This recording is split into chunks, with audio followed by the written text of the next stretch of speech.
you guys have like a person whose only job it is to hang stuff on the wall? Yeah. Because like we just moved in a new house and like hanging stuff for my wife. Like I hate it. It's just annoying. Yeah. And then you put on something crooked or something. And Yeah. you have to fucking redo it again. Stud finders like never work right. That's why I always have 2 stud finders. I keep one here in the office, and I keep one at my house. Yeah. So when everyone needs something here, I'm like, oh yeah, I do have a stud finder. But yeah, so a lot of times they don't work. Yeah. They're very annoying. I hung a picture of my house the other day, and it was like that far off, and it kind of bugs me. But I know no one can tell that picture is slightly crooked on that one corner. Right. But I'm like, do I want to put another hole in my wall to move it up? Not really. Never do. Yeah, it was that Greg Overton Indian print. Oh, yeah.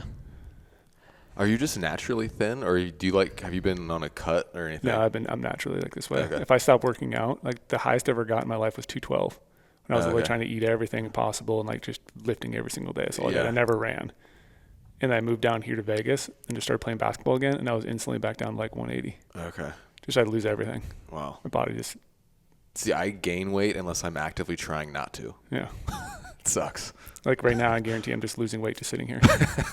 Dude, I've been the same weight since I was a senior in high school. Like, I literally have not changed. Like, 175, 180 pounds. Yeah. That's usually what I weigh all the time. I played basketball, and I was 6'5", 165 in high school. That was my weight. Oh, my gosh. Okay, And like they were literally paying me, my coach would pay me to go to like, Golden Corral. yeah, like all these different food places, get like all these giant like concrete, like milkshake shape type things. Just to try to gain weight, and didn't do anything. So 3 years ago, I weighed 250 pounds.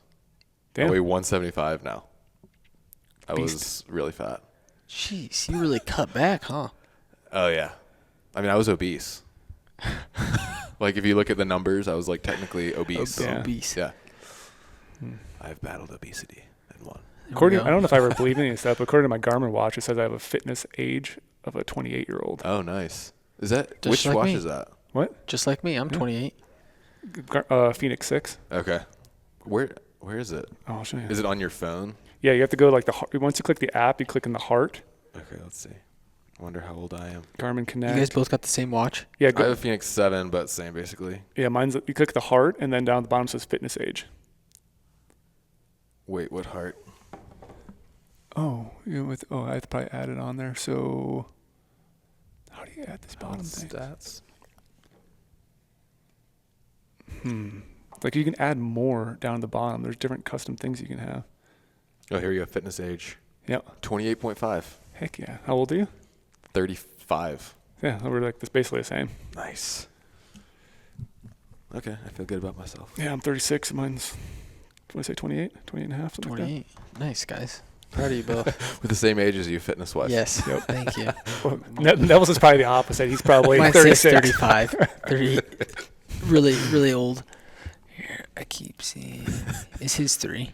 Yeah, his is 3. Just turn it down a touch. Yeah. That's funny. All right, Brady. Learn something new every day. All right. We'll get more into the podcast. Yeah, we'll dive into that. But we're back. Another episode of the Big Hunt Guys podcast. Not sure what episode this is. Nope, we never are, really. Never know. But got Chris Neville here. We got Hunter McWaters, sorry. Yeah, that's okay. Okay. Messing up the name Trying right to off think the of bat. too many things at once. I was like, I need to roll into it. Talk about the Hunter's Quest right away. That's all good, man. But yeah, good to have you here, buddy. Yeah, man. It's really good to be here. Thanks for having me on. Yeah, and this is going to be kind of a co-share podcast, Yes. so it'll appear on Big Hunt Guys podcast and also your podcast, which is the Hunter Quest. Yep, the Hunter's Quest. Yeah, it's kind of a play on words because it's my name, but it's also like the hunter, you know? Right. Not like just me, obviously. So, yeah. Nice. I'm excited for this co-release podcast too. Yeah, Swapcast. Swapcast. Old school. Yes, this is how we're going to grow together. Yeah. We got to get our audiences collaborate. For sure. Collabs always crush. Yeah. Yep. And dude, I've been using GOHUNT since the beginning as an insider. So, recently partnering up with you guys and coming out here, it's been super cool. So, yeah. How long have you been doing your podcast for? Podcast has been about a year and a half. I started like right around COVID time, that January. I was in a job where I was working from home a lot, and I just got back from my first backcountry trip the year before, and thought I could have a unique kind of spin in the space, and just started really just to like kind of get my foot in the door, network with people, learn, and then it's kind of evolved into doing more film stuff because I have a background in TV, and just made some great connections along the way, and this year kind of going full send, and praying that in the next year or two it'll be self-sustaining. Otherwise, it's going to have to figure something else out. Yeah. So if you haven't checked it out, anyone listening to this definitely needs to go over there.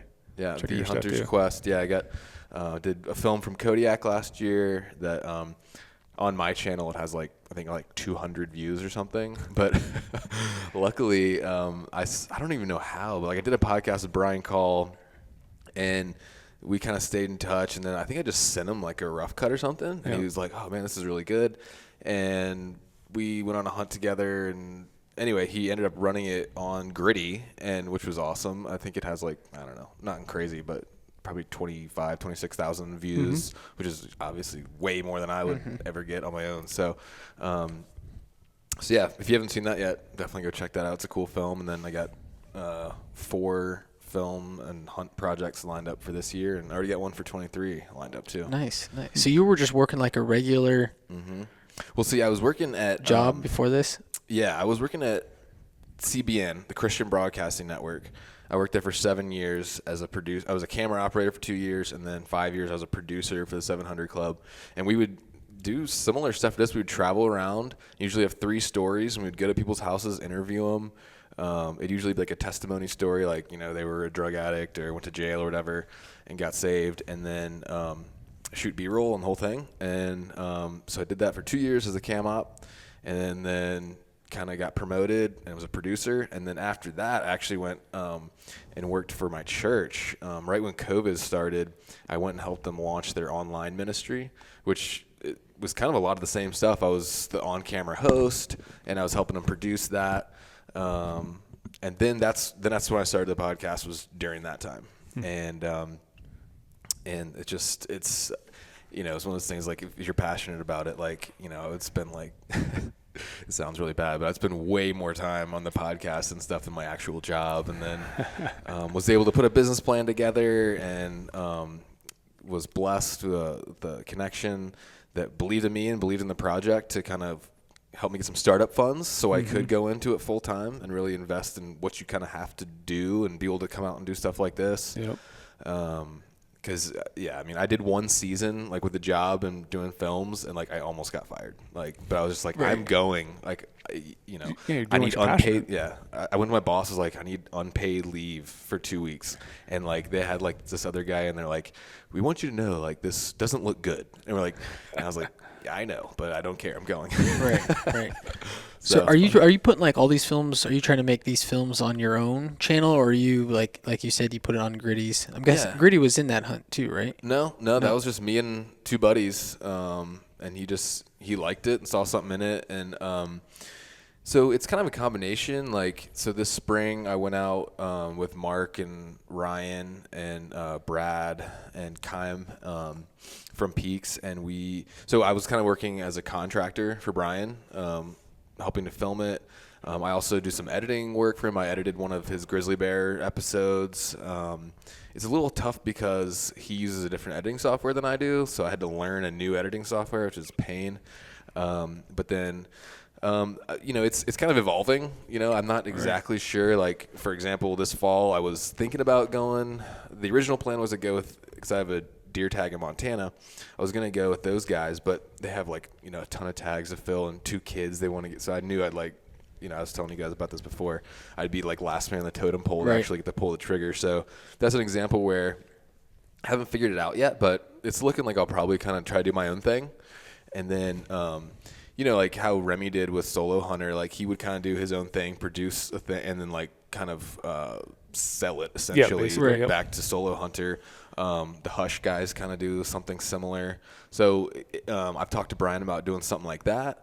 Not really sure, just kind of taking it one step at a time, and just gonna try to do my best on these films. And nice. Yeah, it's crazy how all sorts of little random things happen, just how you get to kind of what you're doing right now, and you're just passionate about it.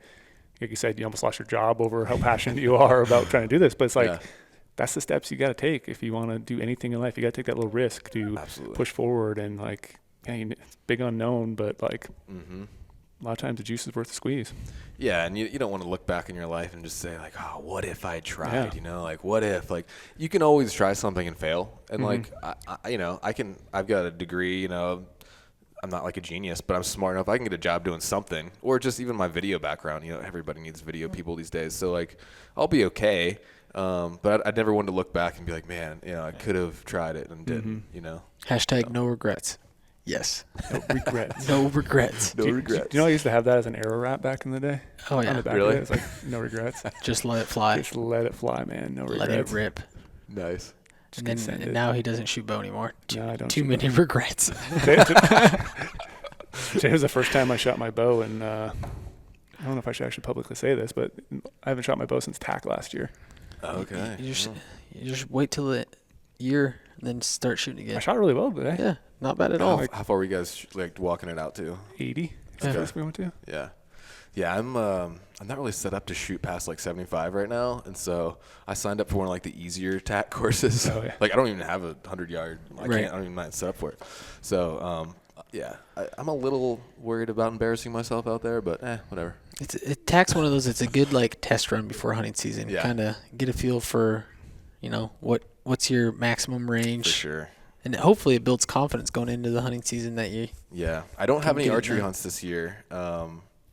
I'm like I said, you know, I'm pretty new, so like I've kind of intentionally been like holding off on some of the archery stuff, like just kind of build up some of my other skills, you know, and right now I'm just at the point where I'm totally fine with rifle hunting, and rifle's actually kind of new to me because I grew up in a bow and shotgun only county, so like literally I started shooting rifles like 3 years ago. I didn't know like it's its own whole thing. Right. I think too, like, if people starting off and they're starting off as a bow hunter and then they transition to rifle hunter, I think you're a lot better off as a hunter. Yeah.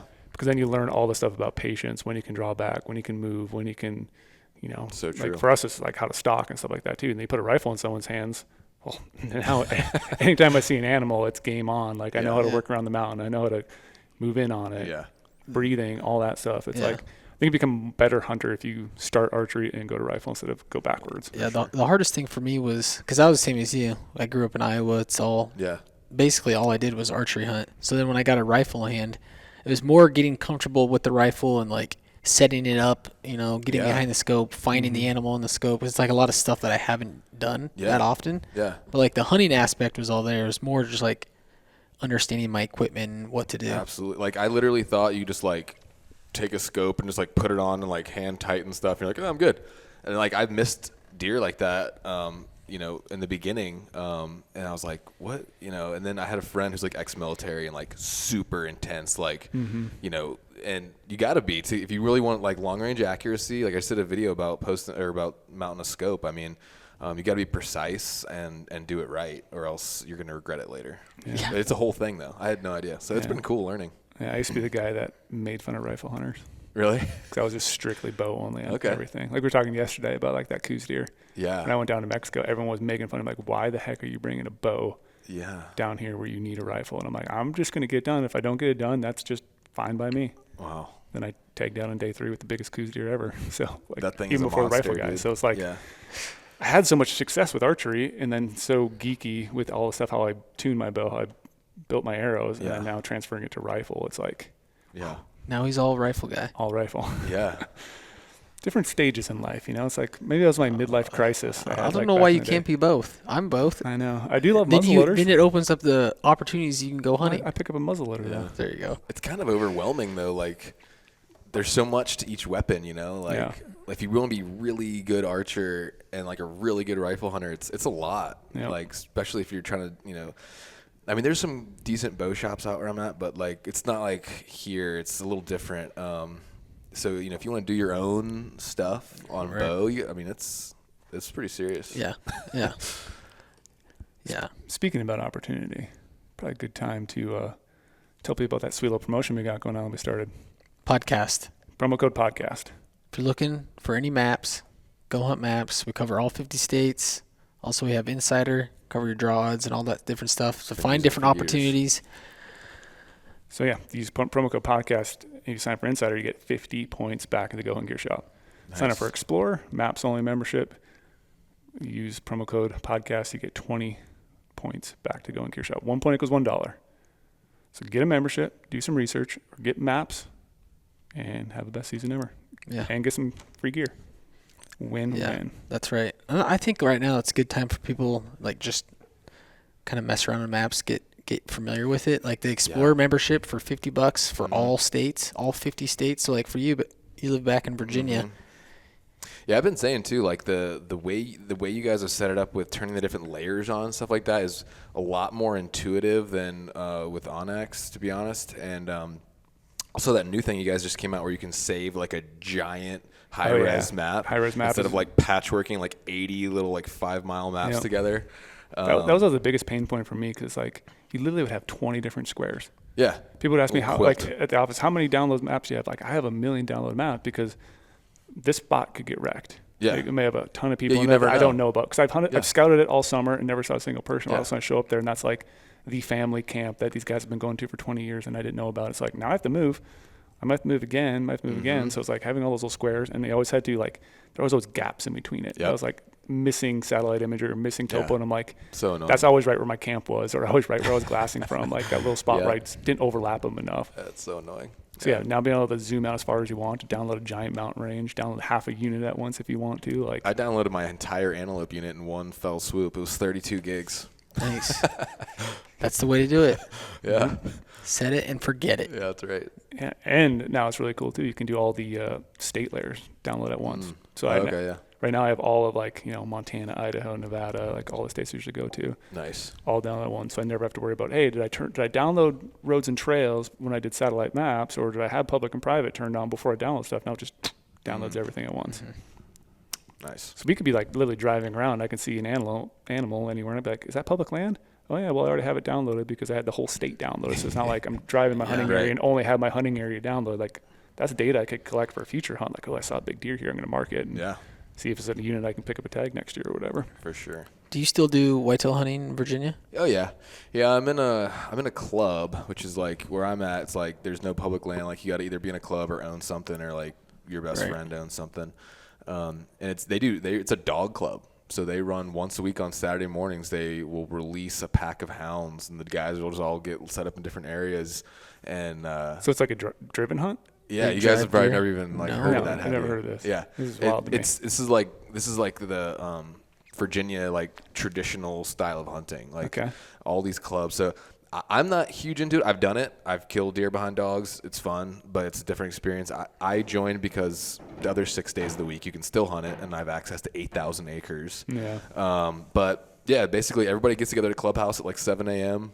Do you guys like go over a big map area and be like, these are where people are going to be? The dogs are going like this way. Some do, but our club's more like chill. Like we're just like, yeah, I'll go to this place. I'll go to this place, whatever. Yeah, then they just like go in the middle of the property and release like 30 hounds, and you just wait and you can hear them like go, and like then basically you're shooting buckshot and like shooting deer full sprint. Nice. What? Yeah. Deer drives. What? Yeah. That's how it is in Iowa too, but it's mostly just humans. by pushing. Yeah, it's humans guys. Like you have 4 guys sit over here, and then 3 guys push, then the deer go right at them. But yeah, it's a lot of running shots with slugs. Yeah, it's an interesting, completely different deer hunting culture. Like that's not how I grew up hunting, so it's always been I've been a little bit of an outsider on it. But I mean, a lot of people, the guys get really into the hounds, and that's what they're all about. And it's not for everybody, but it's interesting. Can't you shoot like a deer a day in Virginia? Oh, so when you buy your tags, you get like I think 3 buck tags and 3 doe tags, and then if you run out, you can just buy more. And then like the club we're on has what they call DMAP, which is like a damage permit. So like basically unlimited, like you can just kill. There's that many deer in Virginia, huh? Oh yeah. Everywhere. There's a lot. Especially where I grew up on the eastern shore. Is it big timber?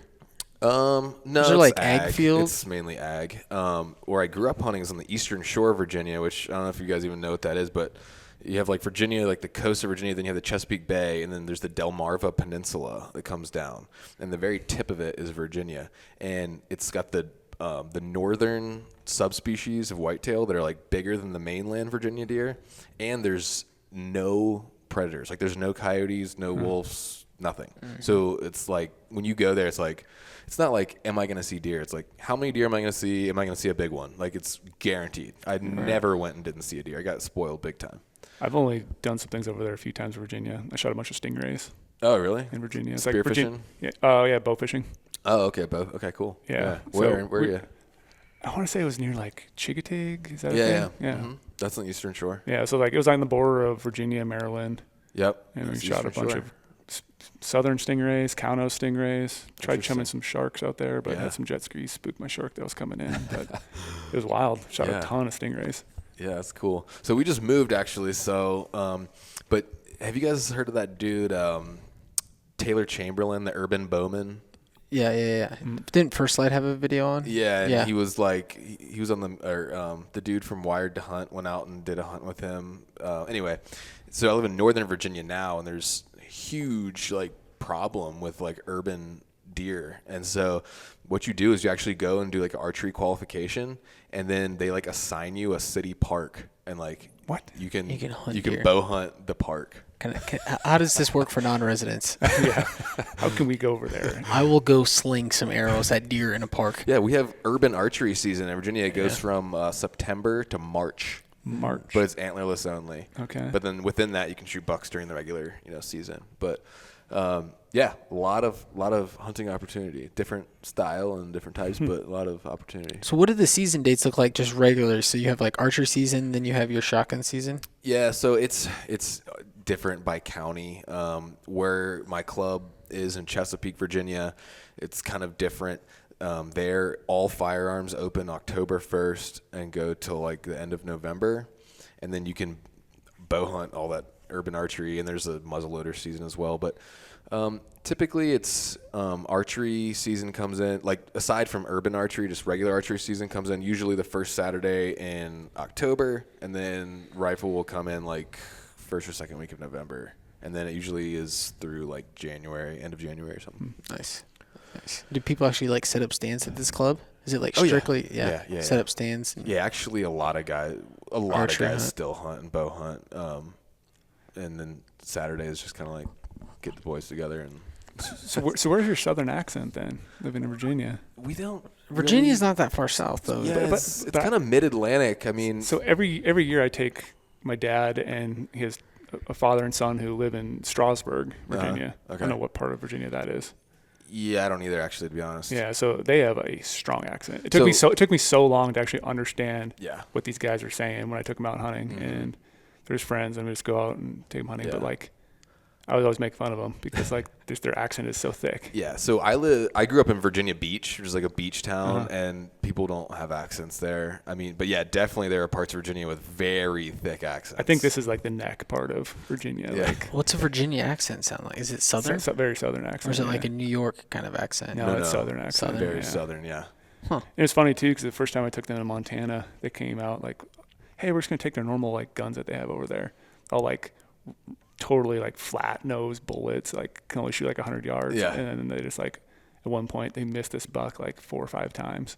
This like it was just dropping so fast, and it wasn't even a very far shot. Yeah. And we literally at one point we felt ready to take that rifle and just chuck it down this canyon. And I was like, buddy, next year let me set up a rifle for you because the way you guys hunt over there in the thick timber is totally different than how we hunt out west. And so that was kind of always interesting to me, just like the different styles. And like I don't think they do like driven hunts where he's at, but nah, it's kind of a southeastern Virginia type thing. Okay. But yeah, I mean out there it's like, if your gun's good to like 200, I mean, right, like that's a long shot. That's a very long shot over there. Usually, yeah. I mean, not always, but yeah, I mean now it's like, out west is just different, just totally different. So these hounds are trained to just smell deer.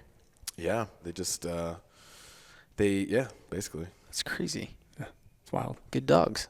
Yeah, they're it's interesting. Any big bucks? Yeah, actually our club has restrictions. I think it's like 15-inch minimum. So how are you trying to determine this minimum thing while they're running and they're running with buckshot? And they fine you if you're the club fines you? Yeah. Okay. So one property has an 18-inch minimum. So like when you say 50, like spread? Yeah, 15-inch spread. Yeah. Which I mean, there's no way like. It's tough. I mean, 15 inches. That's like that's inside the ears for sure. It's basically like right to the tips usually about. Yeah. It's very hard. That's why like you just gotta be careful. I mean, I've accidentally shot deer and had to pay fines over there before. What was the fine? It's I think it's $50 per antler point. Damn. Yeah. They're really jacking up over there. Yeah. Yep. I was hoping maybe they're gonna like haze you or something. Nah, I mean some clubs. That's just a club rule. I mean some clubs they'll just shoot anything that moves, But this is actually a pretty good club. It sounds like a good club to have that, just like to have that forefront. Like, hey, we're kind of managing, and we all want to shoot big deer. So yeah, absolutely. Yeah, it's good. How many acres? There's different properties, but the whole thing is like 8,000. Oh, it's huge. It's huge. Ginormous. Yeah. Good Lord. And there's a lot of swamp and so. They have like a club, like a cabin there you guys can hang out at. Yeah, they do. And it's a social thing. I mean, like some clubs will like all get together and have breakfast in the morning and then go out. Like it's a very different, like a very southern kind of thing. They have it down in Texas too. Those kind of clubs. Oh yeah. Iowa, there's no clubs. Really? Yeah. Yeah. No. I mean, you'd have like a group. You do your group hunt, but it's usually with like friends and family. But there was no. Yeah, more like no the clubs. Silent solo killer type. Yeah. Yeah. So not a lot of public land in Virginia, you're saying? In the western part of the state there is, in the mountains. And I've done a couple of hunts out there.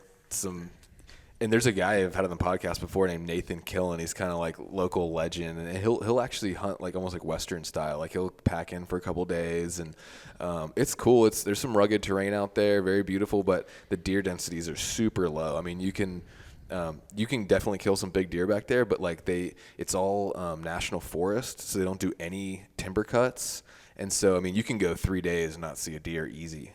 Jeez. Yeah. So it's just thick. It's just big woods and just low deer densities. Mm-hmm. Yeah. Mm-hmm. How do you guys use your maps then out there? I know a lot of private and public because you don't have to deal with too much of that. Yeah, I mean, a lot of it's identifying pinch points, or honestly, you don't have to use them that much. Yeah, if not you know much. the land, I mean, you don't really need to. I mean, that's mainly a tool I use out west, really, for what's BLM, what's not, basically. But do a lot of guys from like in your club or back in Virginia try to go out west for at least one hunt or so? Some. I think there was one other guy who was pretty into it. I think he mainly did like guided stuff, and there's not a whole lot of it's hard to find like DIY backcountry hunters. Mm-hmm. They're there, but there's not many. How the hell did you get the itch? What'd you see? What'd you watch? I went to Alaska. Oh, there you go. You went right for it. I've always had this like deep like need for adventure. I've always hunted, and I heard a friend of my dad's was like a big Western hunter back in the day, and I've been hearing his stories, and I was really starting to get kind of the itch, just the adventure, just try something new. And I actually did one hunt like in the mountains, near home on public land. I did an episode about it. It was a complete debacle. I shot a hole through the floorboard of my truck with a 30-30. Nice. Yeah. How'd you manage that? That's an adventure. That's a whole nother story. But go back and listen to that episode. It's called the VA Mountain Hunt. But that was my first like public land mountain hunt. It was in Virginia, right? But I was just getting the itch, And then like it was just like divine appointment. Like this friend of a friend, who's now like one of my good buddies. He was my buddy Ned, who was on that Kodiak film. He sent me an Instagram message one day. He's like, "Hey, I'm trying to plan this like DIY walk-in caribou hunt in Alaska. Like, are you down?" And I was like, "Yes." So I just like went for it, and that trip just changed my life. Yeah, totally got addicted from that. Completely, yeah. And we didn't even kill anything. Like I had 2 separate caribou in my crosshairs I could have easily killed, but they were, I think in retrospect, small bulls. But we weren't 100% sure they weren't cows, so we didn't pull the trigger. And this was all walk-in, so this wasn't like a bow-only zone. You could use rifles, or you could use any weapon. Yeah. Okay. So the first area was a controlled use area somewhere near Eagle, Alaska, and that one we we got in there. Sign was, I mean, you couldn't walk 3 feet without stepping in a pile of caribou droppings. We saw a nice bull sprinting out on our hike in. That was the only caribou we saw the entire time. Had been there, but they had just left. Like with the amount of sign, it was like a freaking planet Earth, right. We just missed them. So we packed up and went to another high pressured area outside Fairbanks, which if you know Alaska, you probably know what I'm talking about. And there, we got into some caribou, but we also had locals and ATVs bombing all over the place. And but almost, we had opportunity on 2 animals. Just didn't have a big bull that we knew was a bull, So that was your first real Western adventure then, right? Yeah. First backcountry hunt, first Western hunt. Did you learn something that you were like, oh crap, we brought the totally wrong pieces of gear. Next time we have to do this differently, or? Yeah, I mean, luckily my buddy had done it before. Okay. So that was good. And I devoured podcasts and anything that I could for a year prepping, and I did get into really good shape to prep. The biggest things I learned were weapon. I had some pretty crappy, I bought those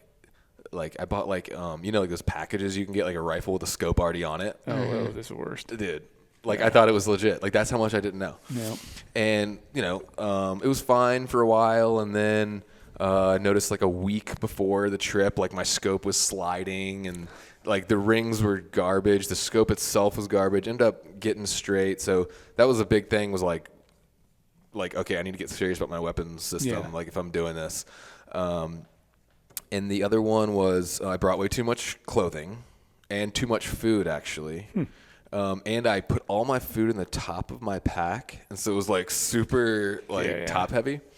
But the biggest thing that really almost completely screwed me was, so coming from Virginia, not being a mountain hunter, I didn't know anything about boots, at all. So I just heard that these type of boots are good, and I just got some crispy guides, and I had no experience with stiff boots. I didn't even know how to tell if a boot fit me right. Okay. Oh, yeah. So I did my best to break them in, but in retrospect they were way too big, maybe a whole size or more too big. So you're just so after I spent the whole second and third day hunting in my Crocs, trying to preserve my feet so they weren't just trashed the rest of the trip. But those are the big, I guess, takeaways I would say. Hope you had your Crocs in 4-wheel drive at least. Had to. Crocs and Gators, actually surprisingly effective. Huh. Crocs and Gators. Probably pretty comfy. Yeah, well, it wasn't bad. I mean, we're in tundra, so it wasn't a ton of brush or anything, and they were the hunting style Crocs that are a little chunkier, Yeah. Surprisingly effective. There we go. Hot tip. Hot Crocs and Gators. Yeah. Gotta use them. I might do that one on my next one. It was better than sitting there and chewing up my heels. So, yeah. What hunts do you have this year then? You said you had a couple planned. Yeah. I got so I was gonna originally go film for somebody in September, but I was like, you know what? No, I want to go hunt. So I used Insider to find the best unit I could, antelope unit in Wyoming with 0 points with 100% draw, and had the most public. Yep. I found something decent, I think. It's probably going to be a little bit of a shooting gallery, but I'm going to get there a day early, scout, and then just camp. I know, most guys roll out to antelope unit 9:30. I'm just going to be in a good spot at sunrise on opening day, and I think I'll get it done. Yeah, that'll be awesome. Yeah. And then coming back from that, and then I'm heading to Idaho. Picked up a deer and an elk tag, the concurrent season, going out there with Luke, who helped you on One More Ridge. Yep. We're going to tag team that. He's going to have a tag too. This is the first kind of hunt where he's going to be filming and hunting. We're both going to film and hunt. And neither one of us have killed a mule deer. So there we go. It's Lord funny, willing. I was literally just talking to Luke yesterday. Okay. I brought up our conversation we had on your podcast. Nice. And then he was going back and forth. He's like, yeah, since I'm a resident, I could probably pick up an elk tag, but it's I'd rather have you shoot the elk instead of him. And yeah, if we see an elk, that'd be great, but I'd be more than happy with a deer. I just knew if I didn't get the elk tag, I would see a huge bull on the first day. That's how it always be goes. Kicking myself, so I just grabbed both. Neville has a lot of great stories about that. I think I heard one. Seeing elk and not having tags. Yeah. I'm usually hunting deer, and I always see elk in Colorado. This last year I shot a giant bull. I heard of that on one of the podcasts you guys are doing. Yeah. And on this bear hunt we were on, we saw a ton of elk, and they were still holding antlers, which was weird. Oh, wow. Yeah. That's pretty late. Yeah. But anyway, coming back from that, and then I have a general rifle deer tag in Montana, which I'm really excited about. That hunt should be really fun. And then going to Old Mexico in January for Coos rifle. Nice. So you went from not going out west that often to this year having basically like a dream season. Well, I got pretty lucky the way last year turned out. So last year I went to Kodiak in August, and then went and filmed for Dan in New Mexico. And then I went to Wyoming with my cousin, uncle, and dad, and got my cousin his first ever Western animal. Mm-hmm. And that was kind of my first trip as like the group lead, you know. Yeah. And I got a nice like little 70-inch buck. And then Brian and Brad invited me out to Arizona. So I did 4 trips last year too. Kind of like wasn't really planning on it, but you are addicted. We got to talk a little bit about the New Mexico hunt with Dan. You know Dan Staten. Mm-hmm. So he was filming that hunt, and when like all the guides were trying to push him off the property. Oh yeah, I remember that. Yeah. I remember him seeing the post about that. Yeah, so we literally, not just us, and apparently it's been going on for years. Some of the locals were. So we were coming back from a spot. We were on public. We were near the the line, but we were clearly on public. And we roll up, and there's this truck waiting there. This dude jumps out, sidearm, of course, everything like, you guys are trespassing on Floyd Lee property. I need you to leave right now. I'm going to call the authorities.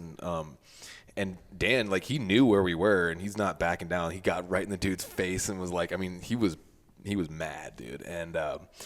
And anyway, they had a little bit of I kind of got Dan calm, but I was rolling the camera too to make sure he got everything. And he was like, stop filming and just whatever. And anyway, they kicked us off, us and some other hunters.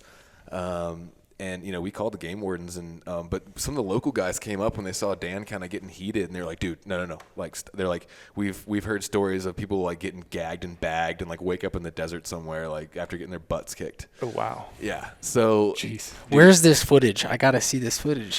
Dan did a whole series on the Elk Shape channel. We did a podcast together. We talked about the whole thing in detail, but they're doing super sketchy stuff. Like they're flying helicopters, low altitude, scaring the elk back onto private. One day we're driving to our glassing spot on the ATV, and we get out and we notice like we're on the road, and there's like this $80,000 like pickup truck just in the middle of the desert, 4 a.m. And we're like, that's weird, and kind of went around him. Then we notice he's following us, and we're like, okay. And we get to the glassing spot, and they park just far off away, but we could still see them, and they could see us. And we're like, that's weird. And then we saw some elk, like, and they were again like kind of close to the private line, but like on public. And we're like, all right. And we start figuring out and making a play. And as soon as we start like working over these elk, these 2 dudes in blue jeans get out of the truck and just start walking directly at the elk and push them back onto the private.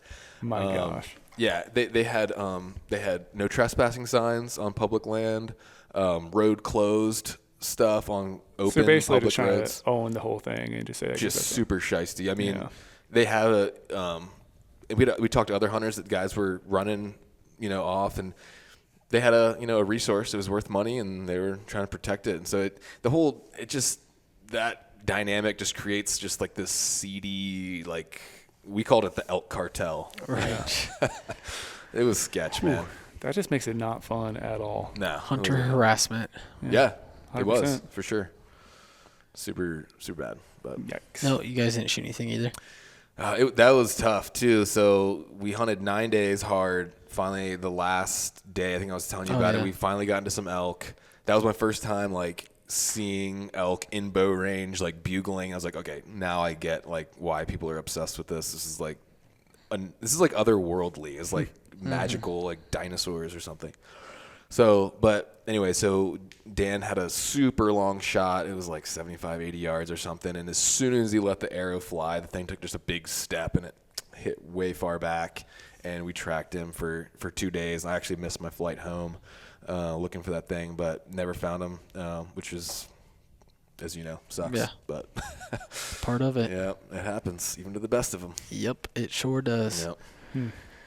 Have you ever had anything happen like that? Hunter harassment, Brady? In Montana, I have. Yeah, there's been people trying to. Montana, they're kind of bad too. Yeah, they're literally trying to block roads. Again, they were people who thought because they're outfitters, they own everything around there. It was like, no, this is a public named road. You can drive all the way up it. Yeah. You can go further in it. So they tried to gate it off. Most people were just pulling their little gate they put in front of it and taking their little private signs down. And finally, Game Warden came in the area, and I was like, let me have a discussion about this area. He's like, oh yeah, we've been trying to deal with them. Like, you know who they are. If you push back, they let you through, or they weren't like sitting there or anything, but there was just like, it wasn't a gate with like a lock on it. They just tried to like take this little cattle guard and put like another cattle fence in front of it, and then there was like a private, like this road's private. Yeah. And they tried to like paint all these signs everywhere. Dude, that happened to me on my antelope hunt. Like I had identified like these 10 little parcels I wanted to check out, and we were driving up to like, I don't know, the fourth or fifth one, and there's like a no trespassing sign and a cattle gate.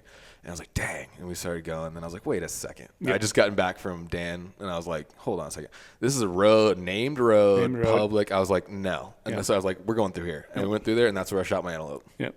And like, even I talked to Game Wardens, like, you know who this is. Like, why aren't you guys dealing with this? And finally, eventually, they got caught for it. And they lost all the like outfitting rights in that little area. Okay, good. But like, the road even started on public. It's a named public road. Mm-hmm. Like, way in further is like a big scenic kind of area. It's like... Yeah. You can't block this road. Yeah. Like, you can't do that and try to say you own it just to keep everyone out. Because they know 9 guys out of 10 that are from out of state are like, oh, I'm sorry, you can just turn around. And I've been literally hunting there my entire life. Yeah. And it's like, we know it's public. Yeah, so you got to know your rights and don't back down sometimes. And this weird thing, too, is hard to know because, like, it's so different between every single state. Yeah. All the different laws. Mm-hmm. And it's like some of them are even easements from way back in the day, but you have to go back through all like the county records to figure out how that property got to where it is, because there's probably still a public easement that goes back through there, and you can probably still drive it, even though some other people might, block it and say you can't. So it's like, you definitely have to do your research and know your stuff and like be confident in what you say, because they're going to try to, like, your situation, like talk you down and yell at you and say they're going to call authorities. Like, well, call them right now. Let's just deal with this, because I know I'm in the right. Yeah, Dan said that. He's like, call the game warden. I bet you guys his number. He's like, I don't have his number. It's like, like, you don't have the game warden's number, and you're trying to, okay. Yeah, that's shady then. Did you get in a fight with this guy, Brady? No. In Montana? You yelled him? No, I didn't have to talk to someone. I talked to the game warden, and my brother actually had a confrontation with the guy. And then my brother does back. He's like, text me. He's like, what should I do? I was like, just back out right now. We'll just deal with it later. And he left. And then we came back the next day and hunted after we got a confirmation from the game warden. Yeah. But it's like, if you're any way questioning, definitely confirm it. Mm-hmm. But yeah, I mean, use good mapping software, and like, if you're in the right, sometimes you gotta. I mean, I wouldn't recommend getting in a fight, obviously, but yeah. Because at the same time too, I don't want to waste my whole day. Like, I'm also have limited vacation time. Sure. And so it's like, is it worth arguing with these people for a while, or could we leave and go somewhere else really quickly and then figure it out later that afternoon, or the next morning, talk to a game warden or find someone in a local town somewhere and then deal with it. Totally. And then come back. But for sure. I don't know. It sucks that people have to do that. It does. Because again, it's just like I said, non-residents, they just don't know, and so they're trying to pick on non-residents because they're like, oh yeah, well, we live here, and this is this and this property, and I mean, it's easy to get scared out there because no one wants to get any sort of wildlife violation. So like, and most hunters are pretty nice. Like, they're gonna just be like, oh, okay, sorry. Yeah. But you gotta know what your rights. I haven't run into it yet, thank God. Yeah, nothing too bad. I've heard a bunch of stories though from a lot of different hunters of Montana. Yeah, and then my brother had the opposite thing happen this year in Wyoming, because he thought he could totally get in this one area, looked like everything was okay to get in there, and then they got in, there's a big sign that said, hey, this road from here on is private property, you can't access it. If you have any questions, call the game warden. So there's a phone number right there. So my brother called the game warden, actually met the game warden, talked to him. He's like, yeah, actually, based on Wyoming laws, even though you think you can drive through, this spot you cannot drive through to access this property. And there was a big chunk of public beyond that they needed to get to, and so like all his his eggs were in one basket trying to get there, and he had to make totally different plans. But he talked to the game warden super cool, confirmed it all, but luckily that person actually had tried to do their best, that private landowner, be like, hey, call the game warden, you actually can't drive through here, like this is there are spots like that in Wyoming for sure, so make sure you know what you're doing. Get GOHUNT maps, use promo code podcast. Get points in the GOHUNT gear shop, or save 28% with the code Quest. Yes. There you go. we got promo codes left and right. Competing promo codes. Yes.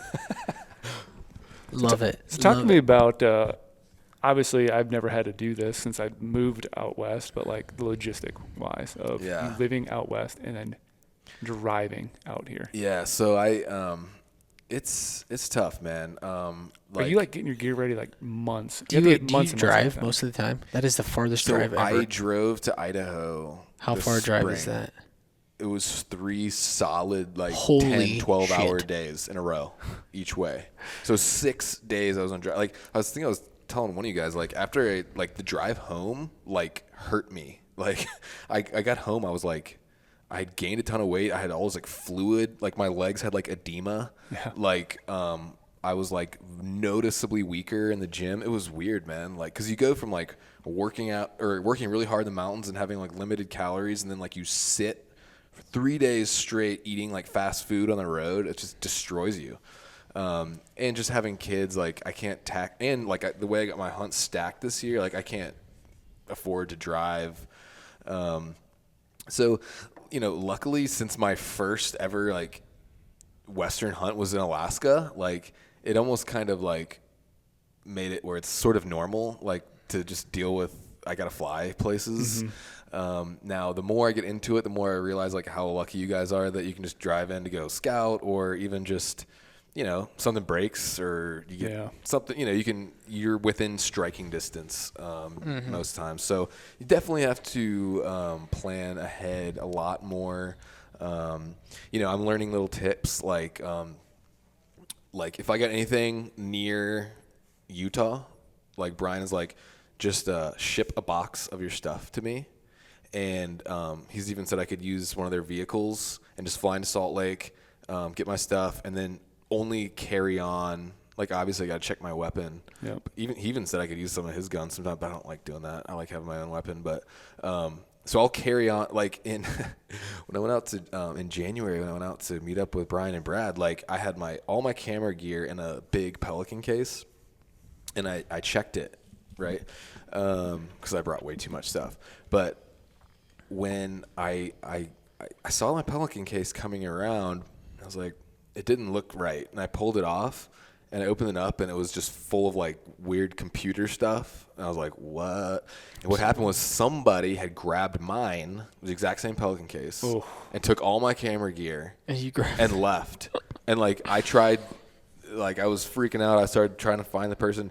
Anyway, I had to come back to the airport, like, a day later once those people figured it out and brought it back. But so yeah, it's definitely just kind of figuring out those little tips to, like, kind of make a connection maybe in the place you're going to go, so you can ship your gear out there ahead of time, or maybe ship some of your expensive stuff out, and then take a little bit of detour to go to whatever. Don't check your camera. Yeah, always carry it on you. Yeah, having friends different places, or like the guy that I'm probably going to use to help me film in November, like his dad has a truck we can use. Mm-hmm. So, like, because that's a big thing too, is like making sure you have vehicles that are four-wheel drive. Yeah, you get rentals then? Yeah, I mean, if you have to, and then you got to, like, call and, like, confirm, like, is this a four-wheel drive? Like, I need a four-wheel drive. Yeah. So it definitely adds a layer of headache and expense, and just a lot more. I mean, a hunt alone has a lot of logistics, and throw on top of that, you have to travel across the whole state damn near. Yeah.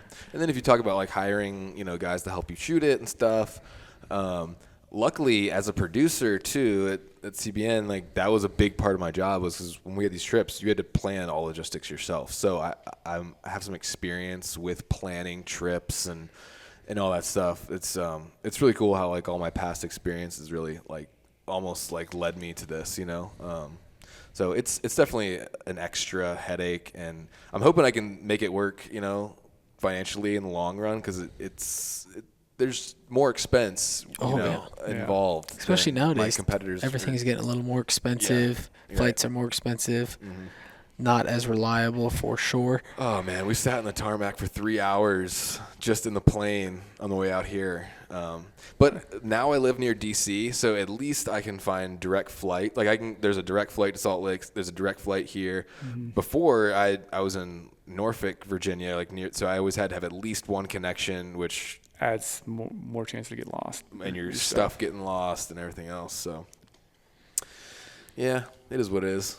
And that's hard too. It's, like, really complicated. Some of these, like, later season hunts, or you're going somewhere with a bunch of timber. It's like you can't fly with a chainsaw. Like, No. So like, you know, anything that's extra stuff. Even if you got a rental vehicle, like you have no real chains probably. Yeah. You have none of the survival stuff you need. You got to really cultivate the like friendships out here. Like, yeah, you got to figure out what to do with for a cooler. Mm-hmm. Like, yeah. Like, so Luke is going to pick me up from Idaho Falls Airport, and we'll just, you know, that one we won't, well, I don't want to say much more, but. Then you have to ship everything back, all your meat, if you. Mm-hmm. Yeah, that's where it gets expensive real quick. So do you usually find like a butcher out there then somewhere and have it like processed and then shipped back? Wyoming last year, we actually got coolers and put dry ice in them. You're only supposed to fly with 5 pounds of dry ice, which is probably enough. I had like 15 or 20 pounds in there. And they were like, you got 5 pounds? And I was like, mm-hmm. Yep, I got 5 pounds. But yeah, we just checked the coolers. But I mean, it gets expensive, man. I mean, so probably this year, I'm thinking that would probably be the best. Find a processor here, and they probably do that, like ship it for you and stuff. I'm assuming that people will do that. Yeah, if you find one that's like fairly well established, they can do it. Yeah, I figured so. But yeah, flying back from Alaska with me. So Alaska, my buddy's ex-Navy, so he actually was able to get us onto the Coast Guard base, and they have a room like half the size of this room, full of just vacuum sealers and like tables and like so we processed our deer in there and vacuum sealed everything, and then we went to the fish processing plants and got like ice packs. And you can go to Walmart in Alaska and buy like the insulated, you know, you guys probably know, fish boxes, and everybody flying in from Alaska's got fish boxes. Yeah, everyone has fish boxes. Yeah. Yep, the old waxed fish boxes. Yeah, with the styrofoam. When I came back from Alaska, so we had 4 caribou that all got shipped to my house, and it was all of like the antlers. Oh man. And it got caught in Anchorage, so it was probably sitting in Anchorage for 3 days, and then like another 2 days down to Vegas. So it was like 5 or 6 days since we shot them, and I got them. I opened it up, just maggots everywhere. Oh no. All the meat gone. Well, it wasn't. It was just the antlers. So we still had the. Oh, We okay. just had the velvet still on. Okay. Because like we were trying to hurry out of there. So like a lot of people just peel the velvet, which you probably should do. But yeah. Were they ruined? The antlers weren't ruined. The velvet was definitely toast. Okay, So then but you were able to salvage the antlers though? Yeah, I had to go power wash them all. It was terrible. It was that like was nasty. maggots everywhere. Oh, dude. That was lucky you didn't have your smell at that time from that. Yeah. Yeah, I just had COVID and I didn't have any sense of smell. His back of his truck just reeked. Oh, like man. I was like walking outside, I was like, holy gosh.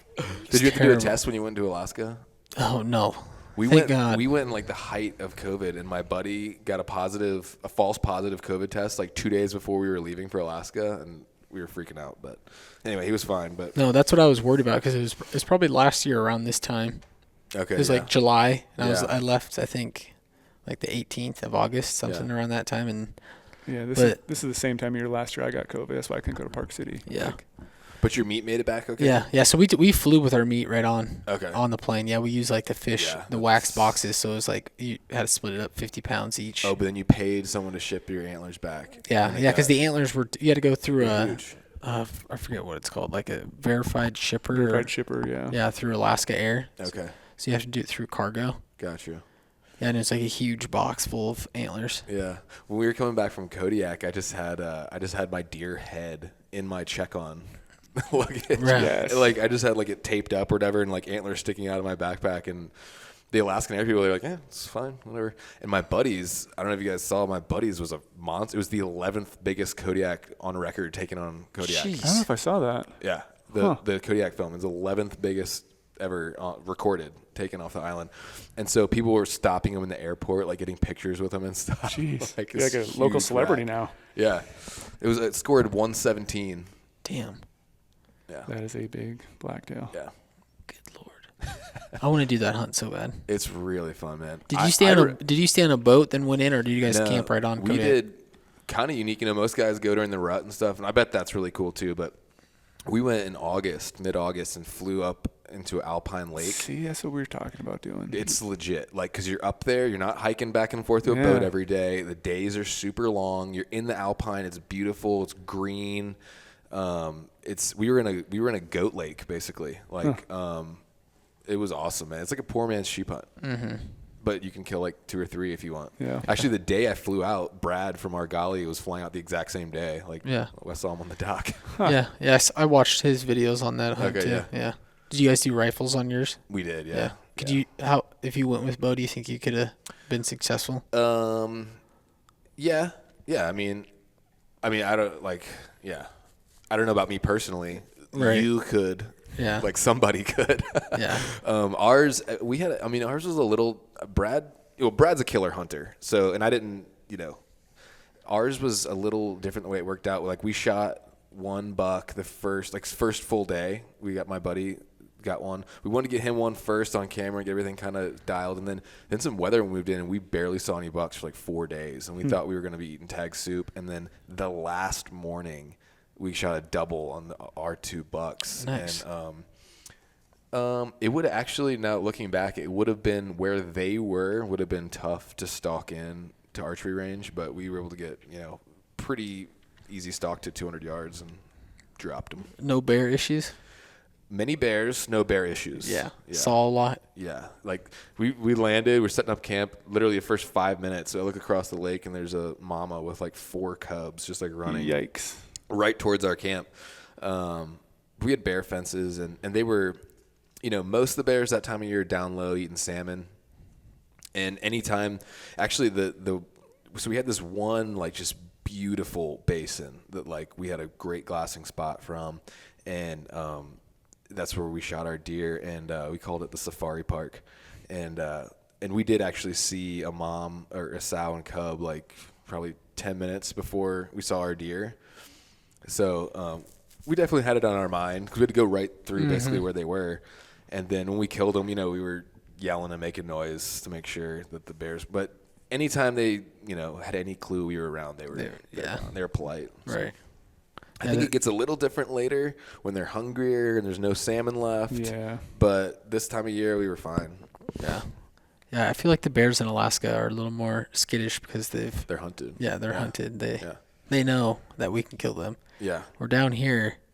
It's a different ball game, man. Yeah. But I would definitely consider doing that hunt in August. It's beautiful and the weather's nice. Nice long days. Oh yeah. Lots of opportunities. Long days. Mm-hmm. Yeah, it was the same on my caribou hunt. It was light for, 16 hours. Yeah, that's something awesome. like that. Yeah. But I want to see the northern lights. Yeah, that would be cool. That's what you have to go later to see the northern lights, I think. I think so, yeah. Yeah. It's like a winter, later season kind of thing. Of course, winter up there starts in like October. Right. So. Yeah. No kidding. What a crazy adventure up there. Yeah, I really need to do that blacktail thing. So I just need to kill a Sitka blacktail and a Columbia blacktail for my deer slam. So like, I want to cross those off really badly. Yeah. Just to like do something cool. Yeah.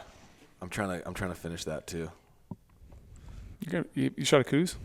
No, I still need to. I'm hoping this year I'll get my mule deer and my coos. Yep. And then all I'll have to do is get a Columbia. Yeah. But we'll see. Where do they live? California, Oregon, Washington. Yeah. Apparently there's a pretty good amount of opportunity just over the counter in Oregon and stuff for deer. Yeah, the Pacific Northwest. I've never hunted in that area. Either. It'd be so cool to kill one in like that rainforest type habitat. I know. Did you see that one that Austin Leg shot? Oh yeah, that thing pretty was badass one. A monster. Let's go. Should we plan a hunt? Probably should plan a hunt. Head out there. Take me with you. Yes. I'm always game. This is where the best hunt planning, comes out of the little podcast session. First we collab on a podcast, then we collab on a hunt. Yeah. There we go. Deer slam. Yes. I'm jealous both of you guys have been to Alaska, and I've never been to Alaska yet for hunting. Oh, Loser. I know. Neville didn't invite me last year. I was like, okay, I'm just not invited. Not cool enough. Not cool enough. Dang, that's harsh. But yeah, Luke gets to shoot a freaking caribou up there. Yeah, I love Luke. He was filming on that. Just so people know, Luke Dusenberry, he's a freelance filmer that we use quite often for our GOHUNT originals and other photo assets. So when you hear us talking about Luke, that's who it is. Yeah. And yeah, he was on that caribou hunt with us up there filming. And he got lucky, got to shoot one. He was first shot. That's awesome, man. That's such a sweet story. I said, all right, Luke, we'll be nice. Let you get the first one, get it over with. I tried to get him to shoot one right out of camp, like first day. I'm like, dude, just shoot this one right out of camp. Did you guys fly in on that one? Who'd you fly with? Golden Eagle Outfitters out of Kotzebue. Did it take a long time? Did you plan it a long time in advance, or did you have like we're probably like playing it out in January, February. We had it of the booked. same year. Yeah. Oh man, I don't know. Maybe it's just now stuff has gotten crazier, but it's like the price like tripled, and you have to book like 4 years out in advance. Yeah. It's insane. Yeah, I know. So like the spot we caribou hunted, it's closed now. Oh, really? Yeah, it's one of those they closed down up there to non-residents. So I don't know what. That's what I'm saying. You got to do this stuff now, man. The stuff's not getting easier. It's not getting cheaper. And you never know when states are going to change some things on you. Dude, that's why I booked my sheep hunt for 23. Oh, look at you go. Oh, I didn't tell you? No, I didn't hear that. Oh, dude, yeah. So I was my God. I was putting like I was just trying to figure out like I always wanted to hunt Dall sheep since I did that first Alaska trip, right? Mm-hmm. And I'm like, one day. Then I started just like, yeah, well, let's put some feelers out. And so, Dall sheep's it's not cheap, but it's the most affordable sheep hunt on the planet. It is still right now over the counter for non-residents. You have to have a guide. But I've already been hearing whispers that might be changing the next few years to go into draw to non-residents. So I was talking to Ryan Bassham about it, and he was like, I know a guy who just had a cancellation for 23 is Jeremy Rusink from Rogue, same dude that Remy hunted with. Yep. And I was like, yeah, sign me up. Because it's not getting cheaper, it's not getting easier. Like, might not ever get a chance, and I'll figure out how to pay for it later. There you go. That's exactly the way I feel. That's exactly. I got a whole year to like, just start chipping in. So that's in 23. Yeah, August. Yeah. It's opening week, August. Yeah. I can't wait, man. Yeah, I'm going to. I haven't really told anyone fully yet, but I'm going to be chasing sheep this year. No way. Yeah. Care to divulge? I could probably divulge a little bit. So we hinted on it with the podcast with Remy. I feel like we talked about it a little bit. I don't think I said I'm going exactly. We said like, here's what you need to do to plan for your sheep hunt. Yeah. Okay, so. Yeah, I'm going to Tajikistan. Oh, nice. Are you doing Marco Polo? Oh. Yeah. Yeah, dude. So I'll be poor the rest of my life. Hey, we can be poor together. Yeah, like literally poor the rest of my life. But it's like we're all getting older. Everything's getting more expensive. Like, this is a once-in-a-lifetime opportunity. You never know. Tajikistan could close it in 2 years. Yeah. Who knows? Yeah, I think after this year, Kyrgyzstan's closing for a couple of years. So it's like, could go shoot the world's biggest sheep. And I've never been on a sheep hunt before. So I'm going to start at the top. Yeah, man. And just work my way down. Or never do it again. That trip? So that's going to be end of November, first part of December. That's of awesome, this year. Man. Are you going to film it? No, I don't think so. Just because logistics and how expensive it would be going over there. But yeah, I mean, like, it's not cheap, but I guarantee you the next year it's going to be less not cheap. Yep. Yeah.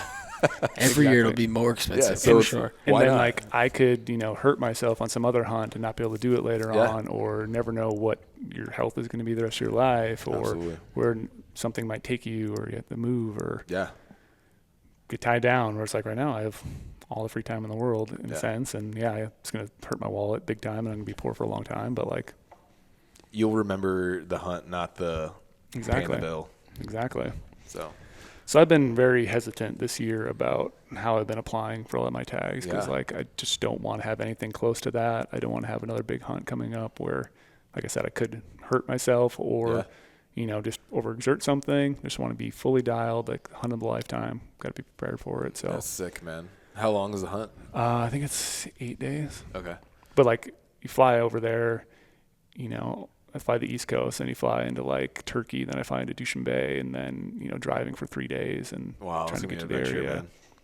And you just going alone? Me and my dad. Oh, sick. Yeah, man. it was always his dream to shoot one of those, so he's going to do it as well. Nice. And at first I was just going to do an ibex, and then he kind of convinced me like, you're going all the way over there, like you're never going to do this again. Like an ibex was still going to definitely like throttle my wallet, and my bank account, but like might as well do it both. Yeah, dude. That's awesome, man. I'm stoked for you. So it's going to be absolutely wild and just, I don't know. I'm sure I'll get some hate from it because, like, you always do that when you go on cool adventure hunts, but it's like, whatever. I work hard for a living, do all the stuff I need to do. I don't I don't go to restaurants. I don't, drive a fancy truck. I save money everywhere I can. I know the feeling, though. It's like you almost don't want to say, like, I'm going on this hunt because you're going to be like, oh, it's so expensive. How do you...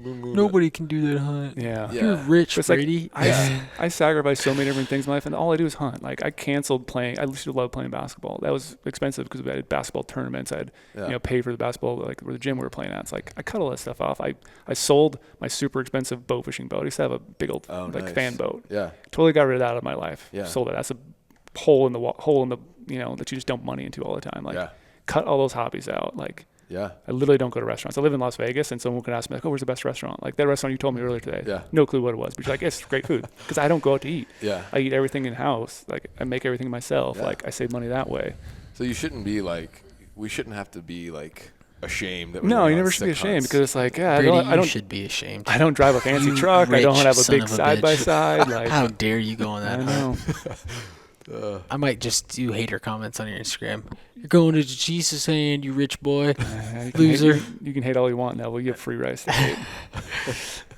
Yeah, man. I mean, we're getting, we're not young bucks like you anymore, Neville. That's right.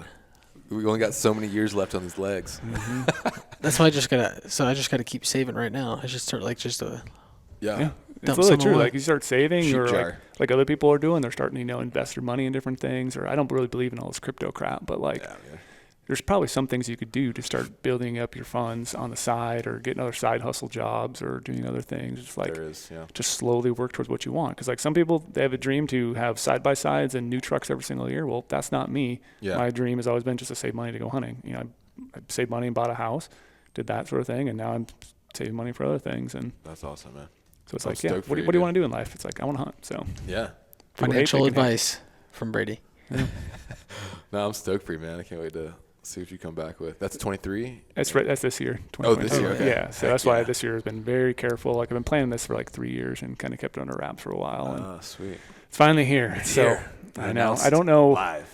It's still one of those things where it's like it's here, but it hasn't quite really hit me yet. But that's why like I am working out harder than ever. And that's why we talked about earlier. So I'm like losing weight crazy. I'm trying to gain weight and I just lose weight because now I'm like, I'm going to go to 16,000 feet, wherever it is over there. So like I want to be in the best shape of my life. I'm already in pretty good shape, but like I'm running every single day. I'm doing 2-day workouts. Like everything I'm doing right now is preparing for this hunt. Yeah, dude. And maybe you should like switch a little bit into like weight strength training and less cardio maybe? Yeah, I was doing all strength, just hard weights from January when I got a divorce until like earlier now. And then now I just switched up into just doing like cardio. And then in the evening I am doing some weight stuff, but I've gotten down to like more higher reps and less. You're above optimal on your watch on every category, aren't you? Yeah, I am. Rest. Yeah, I just went to the doctor the other day because I was like, I should probably get a checkup because I'm 36, getting old. They're like, have you ever got your blood drawn or blood test? I was like, no, never have in my life. Wow. So like, we need to get a baseline for you because we have nothing about you. So I went and got my blood drawn. And I was like, I can't remember ever getting my blood drawn. That's supposed to hurt. Am I going to faint? Like, I don't know if I'm good with needles because I never go to the doctor. I literally have never gone to the doctor in my life. I go back, get these results from my blood test, bring them in there. And she's like, normally we have, really good news for people, really bad news, like, hey, you need to do this. We're like, we saw your results. We're like, you are above optimal on every single level of your blood things. Like, they're like, what's really crazy is you didn't know anything about a baseline. So you didn't know like, hey, you're high in cholesterol, you're low on this, you need to work this. Like, yours are perfect. Yeah. It's like, whatever you're doing, keep doing it. Cause like we have like athletes who come in here that don't have numbers like you. And I'm like, I don't know how that really is. Cause I just eat mule deer every single day and I work out every single day. That's your answer. So that's the solution to life is wild game. And she's like, what do you do? And I was like, I eat wild game. She's like, I don't care what it is. Don't change what you're doing right now because you are a prime specimen. Wow. But so I'm like, above optimal is still not optimal. Sometimes. Is that a thing? See, now your baseline's set so high, like I can only go down. You can only go down. I can only go down from there. But it was like really good, like just feeling like, okay, I'm 36, never been to the doctor before in my life, and I have like really good numbers. I'm healthy. And it's like I just want to try to continue that, but I don't want to overexert it. I don't want to blow up my knees, and that's kind of why I quit playing basketball in 2018 because of like started getting that sciatic nerve thing in my leg, and I was on the basketball league I was playing, we were playing against ex-NBA players. Like there was literally people who were like from the Lakers who would come over here in the winter and play basketball. So like you're getting beat up constantly. Yeah. Like. And I'm a skinny guy. And so like games, that's where like I feel like more injuries happen because you're like doing stupid stuff. And you're playing with such a high level of competition that you want to up your level as well. So it's like my dad kept telling me, do you want to play basketball or do you want to hunt? And it's like I'd 100% rather hunt my whole life. So like I need to stop doing that, especially when hunting is kind of my job in a sense, what I do now. But so just trying to make sure my body is perfectly ready to go for this Tajikistan hunt and do whatever I can do and prepare myself. And Brady yes. Yeah, try to figure out my life. That's awesome, man. Heck yeah. Can't wait to hear about that. I'm excited for it. Yeah. Got to figure out all sorts of extra. We got to do another podcast and hear all about it when you come back. I know. I just want to make sure, I have enough camera batteries, have enough stuff, like bring extra Have you tried one of those solar? Yeah, I got a big Anchor solar panel thing. Yeah, those things are money, dude. Yeah. That thing charged my batteries like inside my Silex on a cloudy day. It's remarkable how well a solar panel actually charges inside a tent. Yeah.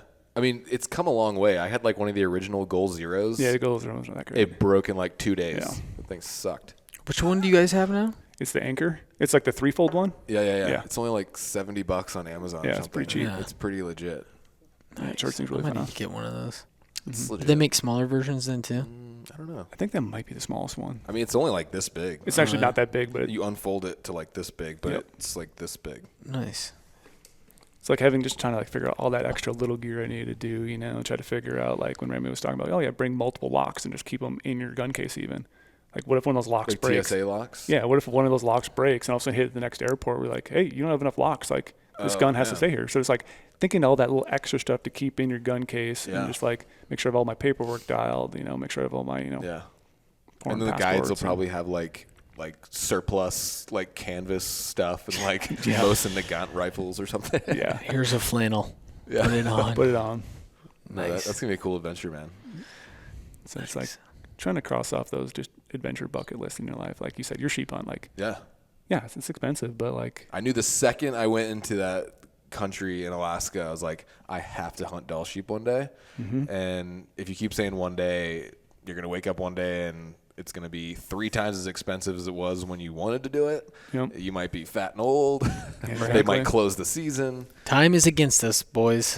Time is against us. Yeah, it's like you look at what Wyoming just did recently, how they changed the 90-10 thing for some of their Big 5 stuff. So it's like all of a sudden a state could change something to instantly make it where you thought you were going to draw in 5-10 years, and now you're not going to probably draw in a lifetime. Did they actually change it, or they're talking about it? I think they might be still talking about it. Yeah, I think I haven't followed it in a little bit.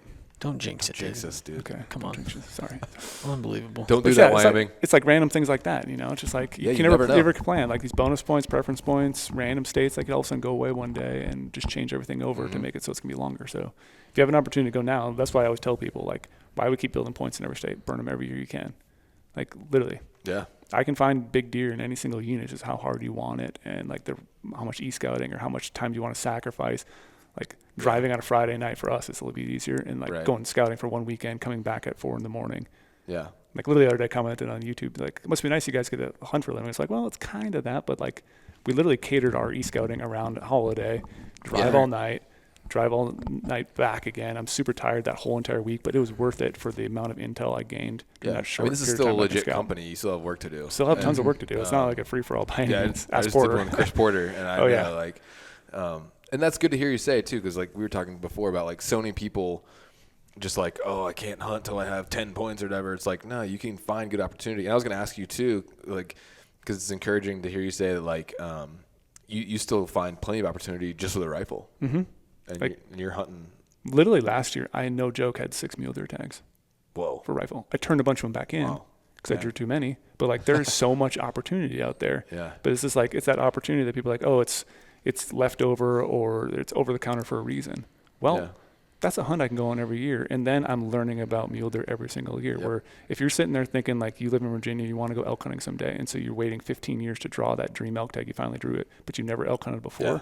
You get out there. You're setting yourself up for a disservice because you don't know anything about it. You don't know anything about backpacking. Yeah. You might not know anything about traveling out west because maybe you've never traveled out west. So you don't know all that logistic stuff. And it's like, well, me every single year, I'm learning, I'm gaining knowledge. And that's what I even say too. Like I would rather my hunts go a full 5 days and I take out on the last day than take out on the first day, because that's 5 more extra days I'm learning about that animal, figuring out how to hunt them, figuring out about my body, myself, my mental game, my physical game, and then I take that and you know, extrapolate that to a different hunt later on. You even learn a lot when you don't tag out. I mean, you actually probably learn more.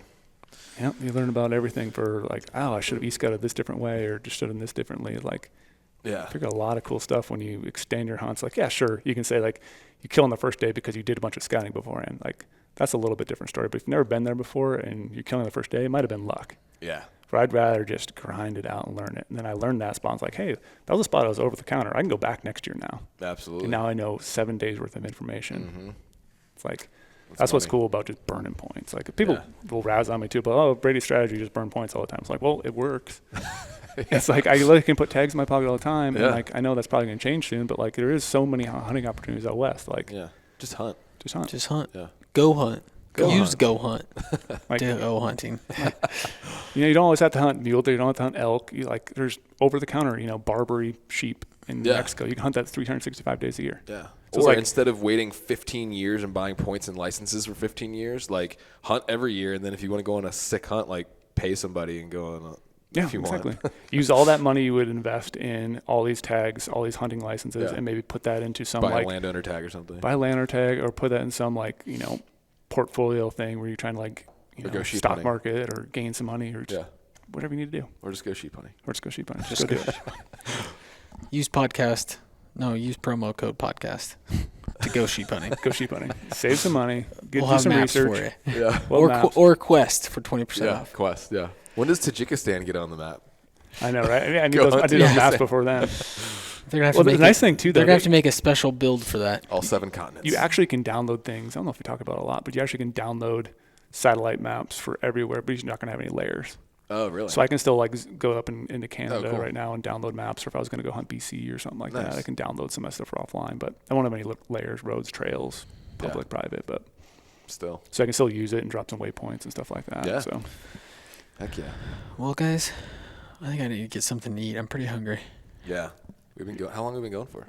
How long is that on the record? A little over an hour and 20. Nice. Cool. That was solid. That was a fun time. Yeah. We went kind of across everything, but I like doing that. Hit the gamut. Good in-depth stuff. That's right. Yeah. It's not too often we get experts down here, so we have to pick their brain all the time. I'm not an expert. Oh, yeah. Definitely not. I'm just looking forward to hearing you and Lukey Boy do this year. I'm really excited about that. Man, I can't wait. Before. I can't wait. It's going to be a fun adventure, man. Some rugged country. Looking forward to it. I'm still pretty green on colder. I mean, dude, Virginia, it's not very cold. Yeah. I'm kind of worried. I think I have circulation issues on my feet too. My feet get super cold really easily. So I'm slightly scared of my feet freezing off. But actually Trail gave me the tip of these little down booty guys. Oh, yeah. Which you can get in the GOHUNT shop. Use code Quest, save 20%. Trail's got to stop giving out all those secrets. Down booties, man. But here's my question, though, before we go. So I have the down booties, but then I also went ahead and picked up some Arctic Shield, the ones that go over your boots. Sell those. They're not good? They're not as good. So boot and over boot is still not as good as just taking your boots off and put the booties on? I think taking your boots off and put the booties on is probably better. Is better? I mean, I think you're probably good with both of them, depending on what you can pack or whatever. But that way, you have 2 options. Because the other option, you have to take off your boots, and then you're going to set that boot off to the side. That boot's going to get frozen solid. That's what I'm saying. I feel like keeping the warmth that's already in my boot and throwing an insulation layer in there might be better. Yeah. I think you might be good with both. I have to give it a test run. And then let me know, because then I might get some Arctic Shields. Because I had some Arctic Shield when I lived in Montana. I can't bring both with me, though. Yeah, and I never actually used them, and I just recently sold them on eBay because I had them for so long. Okay. But I like the down booties because I feel like I'm just psycho and just think it's lighter and I can take my boots off. But then I always am concerned because once I take my booties off and put my real boots back on, they're froze. Yeah. Because I might have been sweating that whole way up to that glassing knob. Right. And so it's trying to find a way to take that boot and then keep it warm, put it in your backpack or do something. Well, that's why you just have that Arctic Shield. You can just coat that over there while you're wearing your booties. Or if it's not that cold, just put the Arctic Shield over your boots while you're wearing them. So I can't justify bringing both. 2 ways to skin a cat there, I guess. Yeah. I don't know. I'll pick one and let you know how it goes. Yeah. So where can people find you at? Yeah. So, got tiny, but trying to grow my YouTube channel, The Hunter's Quest, or you can search my name, Hunter McWaters, McWaters, and the Hunter's Quest podcast, thehuntersquest.com if you want to check out some of my photography. The film's on the YouTube channel. It's probably buried. It was on the Gritty channel too, so it might be better to check it out there. I don't know. But yeah. And then Instagram, The Hunter's Quest. Nice. Yeah. And you got the promo code. Yeah. What's Quest. Quest? Promo code Quest.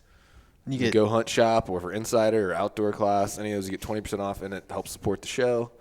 Then I got codes with other Heather's Choice and Initial Ascent and some other guys. Nice. Western Fly. Heck yeah. It's good having you on, man. Thanks for having me. Yeah, you've been hanging out in Vegas for a couple of days now. Yeah. Welcome. Yeah, we got to hang out with you yesterday, today. So. You're going to see my ugly mug at TAC, too. I know. Slinging arrows. Days, so. Cool. I appreciate you, buddy. Yeah, thanks, guys. Yeah, thanks for being on. Yeah.